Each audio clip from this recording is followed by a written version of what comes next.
Hari ini kita coba lanjut lagi. Tadi kan kalau dilihat dari video sebelumnya, udah tau lah ya secara garis besar overview tentang mengenai store prosedur dan view di MySQL atau di database. Nah, sekarang kita langsung cobain aja codingnya.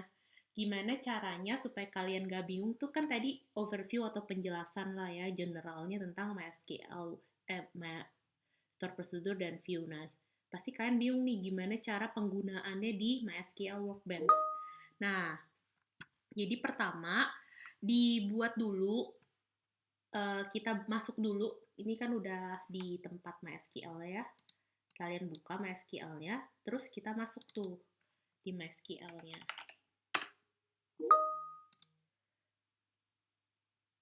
Nah, kalau misalnya pertama kan ini udah nih, kita udah masuk. Terus yang mau kita gunain nanti exercise-nya juga kalian lihat nih. Ini kan ada salah pencet. Ini kan modulnya hari ini. Nah, di situ udah ada penjelasannya, udah aku buatin videonya. Nah, ini exercise-nya nih. Nah, exercise-nya itu ada A sampai I. Nah, yang hari ini mau aku cobain tuh adalah, nanti kalian itu nggak usah jelasin, kalian nggak usah kerjain yang A, B, sama yang A, B, sama C, nggak usah deh. Ini A, B, C, kita coba kerjain bareng-bareng. Yang kalian kerjain cuma D, E, F, G, H, I. Ya. Nah, jadi ini yang mau kita kerjain yang ini kita kerjain di video ini sama ini. Supaya nggak bingung cara buat store prosedur dan view-nya. Oke. Nah, kalau kita udah buat yang mau digunakan yang digunakan database-nya itu adalah payroll yang seperti minggu-minggu lalu kita pakai. Nah, jadi kalau kita udah masuk sini, kan ini masih kepanggilnya database UPH yang minggu lalu kan. Kita use dulu si payroll, karena yang kita pakai payroll. Kalau kalian mungkin payroll underscore name kan. Kalau di aku payroll doang. Use payroll. Nah, ini si payroll kan udah kepanggil. Nah, kalau kita lihat di sebelah kiri ini, kalau udah kepanggil payroll, pasti payroll ini kayak ke bold gitu kan. Nah, di sini ada, kalian lihat nih, pasti kalian sering lihat nih ada table, view, store procedure, dan function. Nah, yang minggu ini kita mau coba pakai, yang kita mau pelajarin adalah yang tadi penjelasannya kan udah tuh di video sebelumnya, adalah si view dan store procedure. Nah, cara pakainya gimana? Sama kita kayak query-query di sini, cuma agak ada bedanya. Pertama, kita mau coba buat store prosedur. Nah, kalau nanti store prosedurnya udah ada nih, nanti isinya ada gini. Prosedur, semua prosedurnya tuh udah ada. Kalau view-nya, begitu juga view. Kalau view-nya ada, nanti juga munculin tuh view-view-nya apa aja. Kalau kita klik di sini,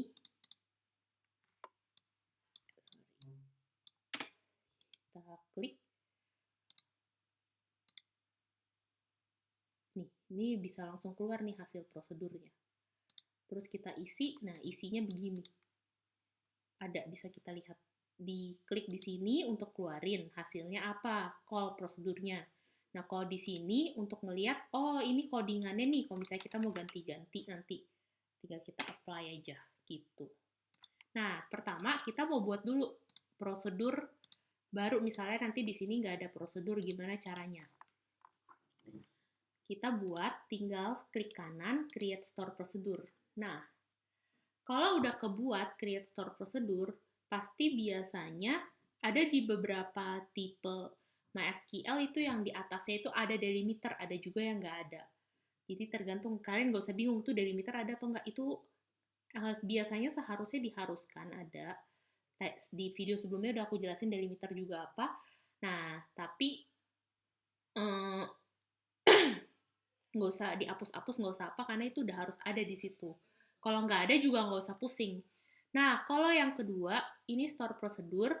kita buat store prosedur, pasti kan harus langsung kalau kita klik kanan create store prosedur, otomatis tuh langsung kebuat create prosedur, terus apa new-nya, begin sama end.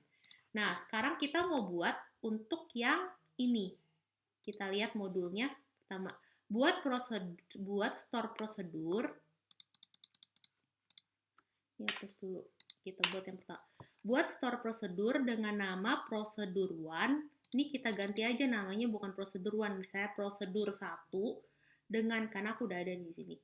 Dengan isi tulisan hello, ini adalah store prosedur pertama saya. Kita mau buat. Nah, gimana caranya? Berarti tinggal ulang lagi nih, sekali lagi nih biar nggak bingung. Klik kanan, create store prosedur. Nah, create, ini kan udah langsung. Kita ganti di sini. Kita buat dia namanya adalah prosedur 1. Seperti yang tadi aku ngomong, biasanya prosedur itu, store prosedur harus ada parameter.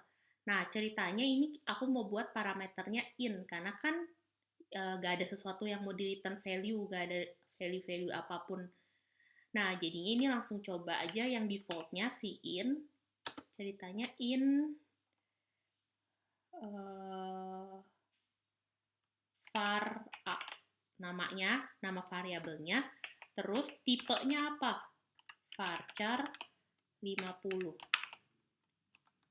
Nah, terus begin. Kan ini udah buat nih parameternya. Kelihatan nggak ya?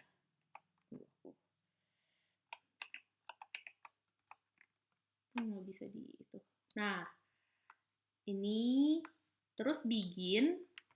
Nah, beginnya itu kita tinggal select var a. Karena kan nanti yang mau dikeluarin, jadi kalau di sini nih kita lihat lagi. Buat store prosedur dengan isi tulisan hello, ini adalah store prosedur pertama saya. Sebenarnya kan cuma mau keluarin tulisan hello, ini adalah store prosedur pertama saya. Berarti di sini nih nggak usah ditulis apa-apa, tapi isi yang dari var a aja. Kayak gini. Terus abis itu kita tinggal apply. Oke. Terus di sini query kita tinggal kayak gini. Set variabel a sama dengan hello, ini adalah store prosedur pertama saya. Terus kita panggil aja prosedurnya. Ini cara yang pertama. Prosedur 1.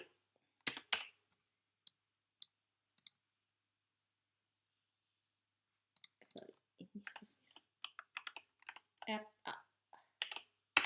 Kan kita mau passing isi ini ke dalam store prosedur ya, untuk di select aja. Nah, langsung deh keluar hello, ini adalah store prosedur pertama saya. Gitu. Kalau ini nih diganti hello, ini adalah halo.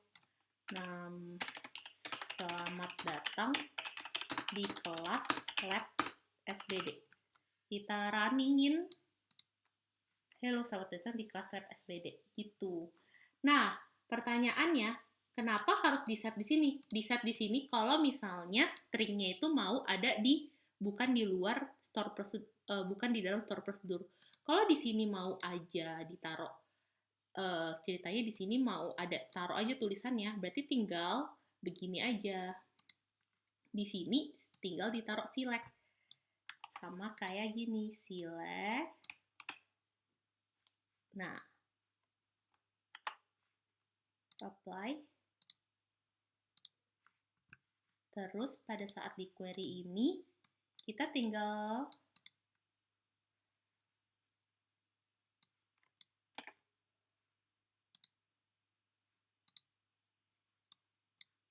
panggil. Hello, ini adalah store prosedur pertama saya. Kalau ini diganti hello, ini adalah store prosedur kedua saya. Apply. Terus kita tinggal panggil di sini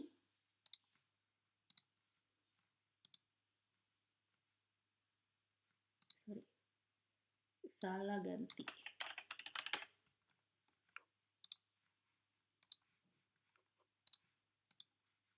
Kita panggil aja.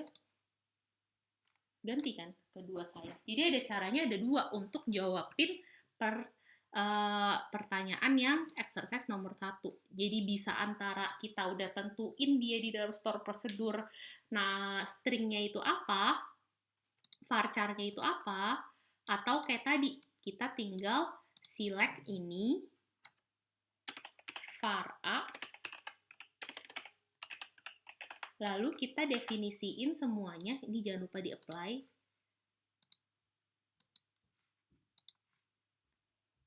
Kita tinggal definisiin di sini.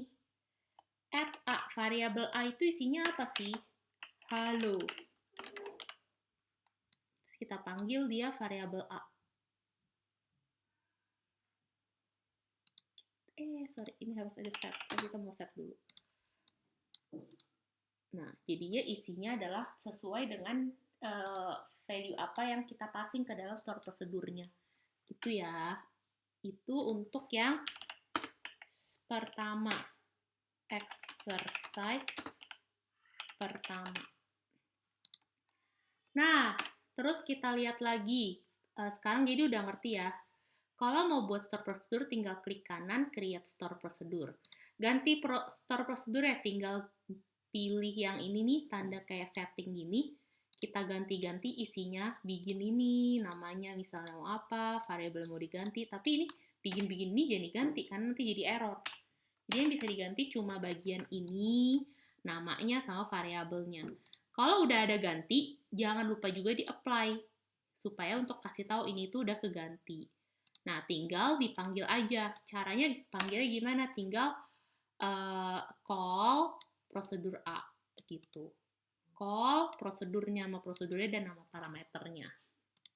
Nah, sekarang kita lihat lagi ke yang kedua. Yang kedua itu kan tentang buat store prosedur. Yang ini. Buat store prosedur dengan nama prosedur to dengan isi adalah 2 variabel yang dijumlah lalu hasil penjumlahannya ditampilkan. Berarti kita tinggal buat ini kan 2 variabel yang dijumlah lalu hasil penjumlahannya ditampilkan. Jadi di dalam kita tinggal buat store prosedur yang isinya adalah store prosedur untuk penjumlahan. Nanti setiap kali kita panggil store prosedurnya, value yang dari kita tinggal kita passing terus langsung keluarin hasil penjumlahannya. Nah, jadi itu gimana caranya? Tinggal kita klik kanan, create store prosedur, ganti namanya jadi prosedur 2. Jangan lupa yang dipassing, kan tadi cuma ada 1. Berarti ini mau ada 2 yang dipassing. Jadi ini tinggal ceritanya kita pakai in out pertama, misalnya kata pertama. Maksudnya ini untuk variabel pertama, terus tipenya adalah integer, aku mau terus in out lagi. Kedua, tipenya adalah si integer. Nah, waktu pada saat di begin ini, kita buatkan fungsi atau statement untuk penjumlahannya. Berarti tinggal select pertama tambah kedua. Nah, udah gini aja, ini udah langsung nih jawab untuk bikin prosedur yang isinya adalah untuk menjumlahkan 2 variabel. Nah, kita apply, terus kita tinggal panggil aja dia di bagian ini, exercise 2. Pertama kita set dulu, misalnya ada variabel A sama dengan 10, variabel B sama dengan 20. Nah, terus kita tinggal panggil variabelnya, maksudnya tinggal panggil store prosedurnya untuk jumlahin A tambah B. Jadi tinggal prosedur 2 dalam kurung add A,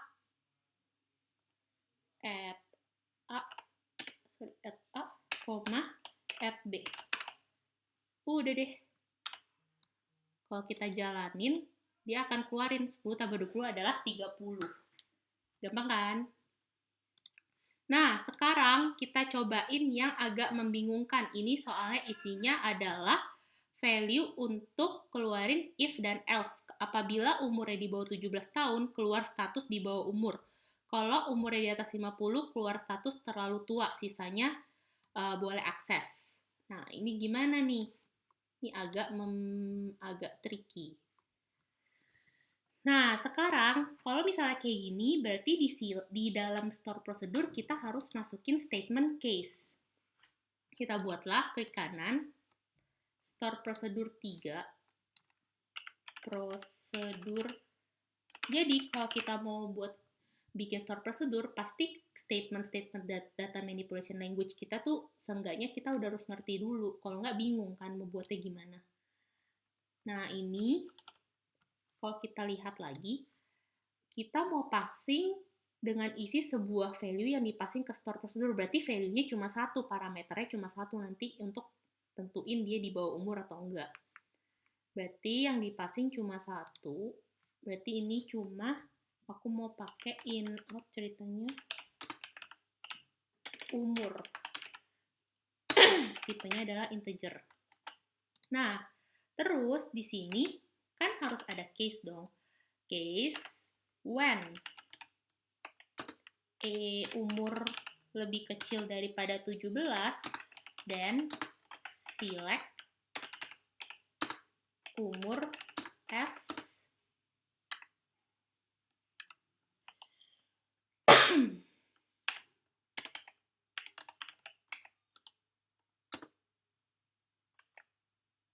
koma, kalau misalnya di bawah 17 kan tadi apa sih? Di bawah umur ya. Terus status.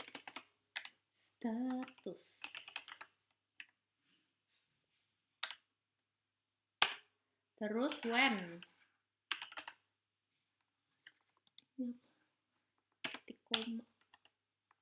When umurnya lebih besar daripada 50 dan dia namanya apa tadi? Terlalu tua. Dan select umur S, umurnya, terus kita buat dia sebagai terlalu tua sebagai statusnya. Nah, ini kan udah. Selebihnya apa? Selebihnya kan dia sebagai boleh akses kan. Kalau antara 17 dan 50 itu kan dia baru boleh akses.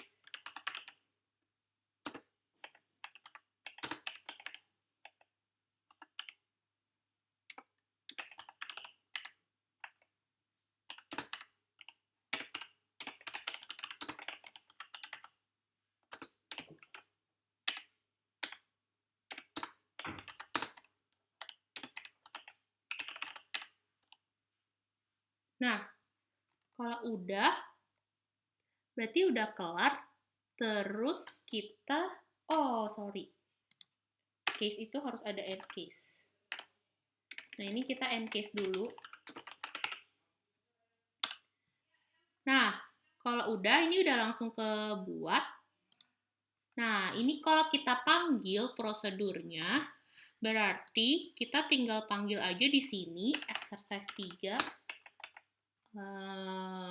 Exercise 3. Terus kan yang mau kita passing cuma satu variabel, berarti tinggal set sama dengan ceritanya 16. Kalau bisa umurnya 16, call prosedur 3 add up. Nanti pasti hasilnya adalah di bawah umur statusnya. Nah, kalau misalnya ini diganti jadi 30, baru boleh akses. Begitu. Nah, kalau misalnya kita mau buat nih, ini kan variabelnya 1, tapi di sini kita mau buat kalau misalnya add, ini juga bisa nih, add B sama dengan 15. Kalau 30 gimana? Terus set add C sama dengan 60. Nah, buat ngecek kan sebenarnya udah bener atau enggak if kita. Ini tinggal AB sama call prosedur 3 dalam kurung FC. Nah, ini kita panggil, nanti dia keluarin tuh semuanya. Terlalu tua, terus abis itu kalau yang ini terlalu di bawah umurnya 30 boleh akses. Begitu. Jadi gampang kan ya, sekarang nanti kalian tinggal lanjutin kalau misalnya gimana caranya yang D, terus yang E, terus yang F, yang G. Nah, sekarang kita mau buat si view. View itu gimana sih cara gunainnya? Nah, kalau si view ini caranya adalah sama kayak store prosedur, kita klik kanan, create view. Jadi, kalau di store prosedur kan tadi aku udah bilang, kalau kita store prosedur, kita bisa bikin nih, di sini ada case lagi. Di sini case-nya itu ada 2. If else-nya ada 2. Jadi kumpulan statement-statement itu ada banyak bisa. Nah, kalau misalnya di view itu nggak bisa. Jadi, kalau misalnya di view itu biasanya digunain cuma untuk select-select, inner join, select-select tertentu. Nah, karena kan si view itu sebagai table virtual. Nah, ceritanya kita mau buat sebuah tabel virtual yang isinya adalah dari table employee, tapi kita cuma mau ambil employee ID, name, sama alamatnya doang. Nah, kalau misalnya kayak gitu, berarti tinggal dibuat misalnya create view 1 S, isinya apa? Berarti tinggal langsung select name, empid, name, address from employee. Udah, kita create, kita apply. Nah, langsung kebuat sebuah view baru yang isinya adalah sebuah view yang isinya adalah view 1. Nah, ini juga bisa kita ganti ya namanya. Tadi agak typo, apply aja. Nah, gantikan jadi view 1. Nah, karena kita pakai MySQL Workbench, jadi dibantu banget create-nya. Kalau enggak, kita harus buat sendiri nih, create view apa, as apa. Nah, ini gimana cara kita panggilnya? Ada di sini.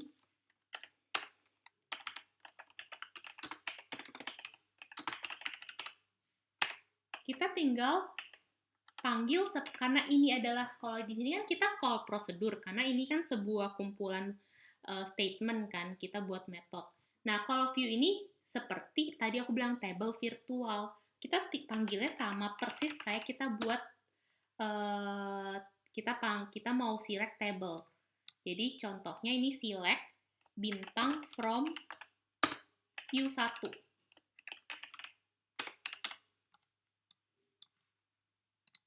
Nah, dia langsung kebuat. View 1 kan isinya cuma employee ID, name, sama address. Gitu. Jadi gampang banget kalau si view itu, cara buatnya adalah caranya begitu aja. Nah, ceritanya kita mau inner join deh. Kita mau inner join antara, kita lihat tabelnya absen dan bukan absen. Tabelnya position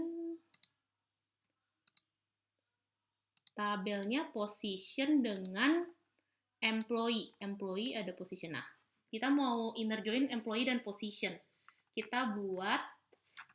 Jadi kita buat tabel yang isinya sebenarnya mau keluarin employee ID, name, address, sama positionnya aja. sama nama positionnya. Berarti kita tinggal buat view, create view. Di sini namanya kita ganti aja ceritanya. Di sini aku mau kasih namanya view 2. Ini kita tinggal select. Kita lihat dulu namanya apa. Di sini ceritanya namanya mau kita kan mau ambil mpid, name, address. Sama city. Sama position.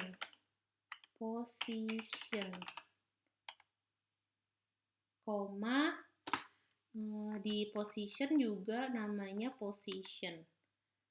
Post allowance deh, di sini kita mau ambil post allowance. Nah, terus kita tinggal from employee inner join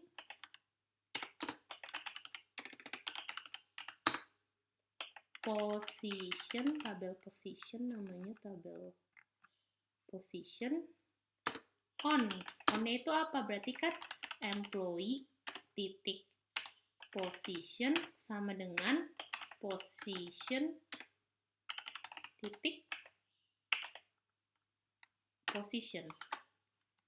Nah, ceritanya kita mau buat ini pasti ambigu nanti. Ceritanya kita mau ambil di tabel employee. Nah, ini tinggal di apply aja. Berhasil. Terus pada saat di view-nya kita mau lihat nih hasil view kita. Kita tinggal select aja. Ini coba view 1. Sekarang kita di coba view 2. Kita tinggal select view 2 kita.